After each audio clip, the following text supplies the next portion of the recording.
Welcome, Bills Mafia. Buckle that seatbelt because this Bills bus once again is about to travel back in time. November 7th, 1915. Halloween is past, the bright colors of autumn are beginning to disappear, and Buffalo football is entering its coldest stretch. The wind rolling off Lake Erie carried a different feeling now. The days were getting shorter, the skies darker, and every game became more physical than the last. At Ryan's Park, the field was growing rough, mud beginning to replace grass, cold air cutting through the grandstands. As fans bundled together to watch one of the toughest football teams in Western New York, and on this gray afternoon in November, the Unbeaten, unscored upon, all Buffalo returned home. Waiting for them, the Oakdales. And with every passing week, the pressure surrounding Buffalo continued to grow. 5 games into the 1915 season, and still, nobody has scored on Buffalo. Not Tonawanda, not Lancaster, not even the mighty powerful Rochester Jeffersons, not even the explosive Halloween matchup against the Iroquois Indians. Week after week, all Buffalo continued building one of the most remarkable defensive streaks in early Western New York football. But now, every team stepping on the field against Buffalo carries the same mission. Be the first to crack the defense, the first to cross the goal line, the first to end the unscored upon streak. And as November football settles over Buffalo, the pressure surrounding the defense only continues to grow because every shutout made the next game even harder. By early November, football in Western New York becomes a different game. The comfortable autumn afternoons are gone. Now came the cold wind, the muddy fields, and heavy air hanging over Ryan's Park. Every hit hurts more. Every fall into the ground carried mud and pain with it. And every week, the game became more about toughness. Waiting for Buffalo this time, the Oakdales. Another dangerous regional opponent, arriving in a season already filled with physical battles. And while Buffalo's defense had become legendary through 5 games, the weather itself was beginning to feel like another opponent. Cold fingers, slippery footballs, heavy footing, and battered players trying to survive one more Sunday. This wasn't fast modern football. This is late season football in 1915. And at Ryan's Park, winter was beginning to arrive.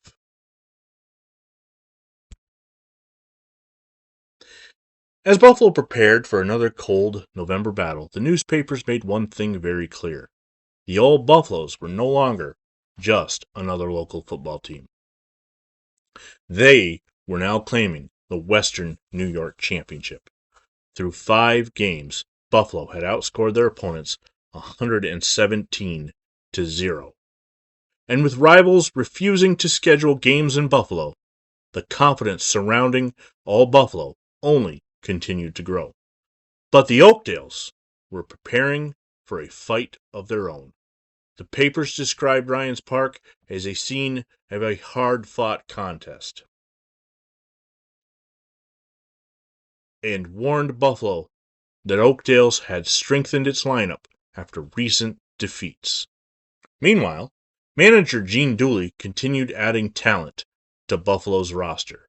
New players arriving from college football, powers, and respected semi-pro clubs, as Buffalo tried to survive the physical punishment of the season. The headlines describe Buffalo as powerful, heavy, and nearly unstoppable. But in November, nobody expected easy football anymore. Not with the cold setting in, not with injuries growing, and not with the pressure of perfection hanging over every game. At Ryan's Park, another chapter of the 1915 season was about to begin.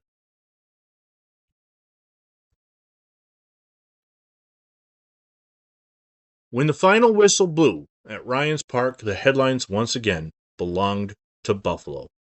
All Buffalo, too fast for Oakdale. The final score, 32-0. Another shutout, another dominant performance, and another reminder that Buffalo's speed and power were overwhelming nearly everyone they faced. The newspapers praised Buffalo's forward passing attack and the explosive running of Jeffrey, long runs, open field speed, and wave after wave of the offense wearing Oakdale down. Henneman scored, Provenza scored, Sherman crossed the line twice, and Buffalo's offense continued proving it could beat teams in different ways. Not just defense, not just toughness, but speed, execution, and explosive football. Meanwhile, the shutout streak lived on. 6 games played, and still nobody scored on Buffalo. On a cold November afternoon at Ryan's Park, more than 1,500 football followers gathered to watch the unbeaten All Buffalo defend their growing reputation. And from the opposing moments, Buffalo's speed immediately overwhelmed Oakdale. After the kickoff, Dooley brought the ball back, Jeffrey added more yardage, and Buffalo quickly marched deep into Oakdale territory. Then came one of the weapons making this 1915 Buffalo team so dangerous: the forward pass. Dooley connected with Jeffrey, moving the ball to the Oakdale 30-yard line before Henneman swept around end for Buffalo's first touchdown. Not long after, Provenza crossed the goal line for another score.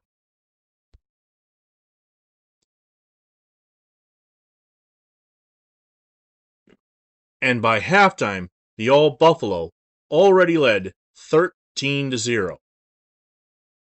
But Buffalo was only getting started. On the opening play of the second half, Jeffrey exploded for a 40-yard run. Then, moments later, Dooley dashed down the sideline, dodging defenders before setting up another Buffalo touchdown. Sherman powered through the line, and the lead continued growing. The newspapers praised Buffalo's balance, its speed, its passing attack, and the explosive running of Douglas. Jeffrey, who was described as a team all by himself, Sherman, Gregory, Johnson, all contributed big runs throughout the afternoon. And by the time the game ended, Buffalo had done it again. 32 points scored, 0 points allowed. The streak lived on. 6 games into the 1915 season, and All Buffalo had become the most feared football team in Western New York.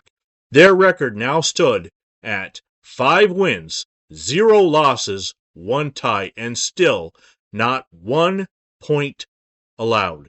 Week after week, Buffalo's opponents walked onto the field believing they could end the streak, and week after week, they walked away shut out. The newspapers now openly declared Buffalo champions of Western New York, and some rivals were beginning to avoid them altogether. Teams refused to schedule games. Others strengthened their roster, hoping to survive. Because by November of 1915, playing Buffalo had become a dangerous assignment. The All-Buffalo team had already proven they could win shootouts, defensive wars, road games, and cold weather battles. And now, the legend surrounding this football team was beginning to grow. 5-0-1, with perfection still alive. By November of 1915, the Old Buffalo were no longer simply trying to win football games. Now, they're chasing perfection. In baseball, fans talk about the perfect game. 9 innings, no mistakes, no runs allowed. What Buffalo was building in 1915 felt almost like football's version of that. Week after week, game after game, no points, not a lucky streak, not one fortunate afternoon, but an entire season built on defensive domination. And the longer the streak continued, the harder it became to protect, because every opponent wanted to become the first team to break through. Every muddy field, every injury, every cold November afternoon added more pressure to Buffalo's defense. The fans were beginning to believe they were witnessing something historic. But inside the locker room, the players understood something else. Perfection gets heavier every week. And with every shutout, the target on Buffalo's back only grew larger. As the 1957 moved deeper into November, the All Buffalo were becoming more than just a successful football team. Across Western New York, people were beginning to talk about them with a different level of respect. Not simply because they were winning, but because nobody could score against them. Every week the pressure increased. Every opponent arrived determined to end the streak, and every Sunday, Buffalo answered. The cold weather was arriving, the injuries were growing, and the season itself was becoming a test of endurance, but somehow, all Buffalo continued getting stronger. New players stepped into the lineup, veterans carried the burden, and the defense continued building one of the greatest starts in early football history. Looking back today, it's easy to see why this 1915 team became the foundation of Buffalo professional football. Because long before the NFL, long before the AFL, Buffalo football was already building its identity. Toughness, pride, defense, and the belief that no matter the conditions, Buffalo could stand toe-to-toe with anyone. And with every passing week in 1915, the identity only grew stronger. Ooh, yeah. Perfection. That's a dangerous thing, brother. Everybody talks about wanting it, but very few can survive the chase. 6 games, no losses, no points allowed. Ooh, yeah. That ain't normal. You know what this reminds the madness of?